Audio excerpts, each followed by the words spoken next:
Nepean Carleton. Thank you very much, Speaker. It's my pleasure to join the debate as the former energy critic for the official opposition. I'd also like to recognize two people before I begin my debate that are from Eastern Ontario and are very good friends of mine. First is Chris McDonnell, who's the Mayor of North Glengarry. He's also the brother of the member for Stormont Dundas South Glengarry, Jim McDonnell, and our good friend George Currier, who is here as well, up from Eastern Ontario. George is in town in the big city of Toronto to receive an award tomorrow night, and we're very happy that he's here. I'm pleased to follow the debate from the government House Leader, who at the beginning of his remarks said he was over talking to me. We are friends. I think our ridings are very close to each other in the city of Ottawa, but we part ways on our interpretation of the events that unfolded with relation to the cancelling of the two gas plants in Mississauga and Oakville, the political direction that came from his party, and then, of course, the investigations by the Auditor General, which two had taken place, as well as the OPP. And I must say at the outset, I attended all of those hearings as the energy critic and the lead for our party in the Justice Committee at that time, and at no point ever did the OPP say that we shouldn't be probing this. In fact, they were very helpful to our cause in the Assembly and in the committee, and we received a lot of good advice from the OPP. But let's go back to 2011. 2011 was when, in the middle of an election campaign, and I can remember it clear as day, seeing a Robert Benzie tweet on a Saturday in the Toronto Star that Dalton McGuinty was going to cancel one of the two gas plants. The other one had been cancelled about a year before. It was a blatant play, and later admitted to by the current Premier that it was a political play, politically advantageous to the Liberals, in order to win the 2011 election. What resulted after that, and I say this for the benefit of new members and those at home who may have forgotten this drama, is that the two opposition parties, the Progressive Conservatives and the New Democrats, rose and wanted a point of privilege to deal with a prima facie breach.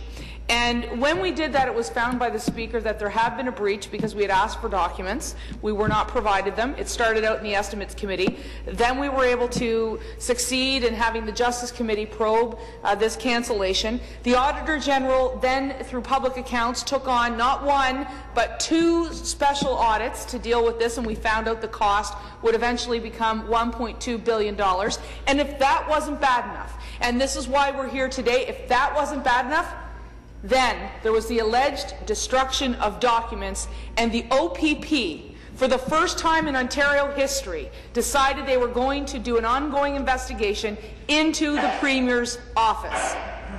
That all occurred in April of 2014. And I say this because Chris McDonnell is here. He's a former OPP officer. He and I have spoken about this on many occasions. What we are concerned here within the opposition is not to debate the facts between what happened with the cancellation of the plants or where things should have been cited. No. What we're talking about now is the alleged destruction of documents and a role that two individuals may have played. And at dissolution, we're expected to appear before committee, and that is Laura Miller and Peter Feist. What we are asking for with this Progressive Conservative opposition motion, Speaker, is simply to invite them to committee, for them to testify and let us know what they know with respect to the alleged destruction of documents just 2 feet down the hallway here in the Premier's office. That isn't too much to ask, and it does not delay. It can be done on the same day. It could have been done by now, Speaker. It could have been done during the summer break, but it is the Liberals who are obstructing our ability to do that, and I take certain issue with that, particularly on a day when they have put forward for debate second reading of Bill 8, which is about transparency and accountability. On the one hand, you cannot say you are wanting a greater degree of transparency and accountability in the province of Ontario with respect to your government, and then on the other hand, quash this motion and prevent us from speaking to the two people who know more about the cancellation of the gas plants and the deleted emails than anyone else. And as Progressive Conservatives or as members of the third party and the New Democrats, we have a duty. Our duty is to stand up for the minority in this province, the people who do not support the government agenda. They have a right to be heard as well. And there is an expectation, and I believe a reasonable expectation, placed upon the government to do what is right by the people of this province, regardless of who they voted for in the last election. If you truly want to talk about accountability, if you truly want to talk about transparency, then you would support this motion. What harm could it do? If they don't have anything that's relevant to testify with, then it will be in your favor. You'll look like the reasonable adults in the room.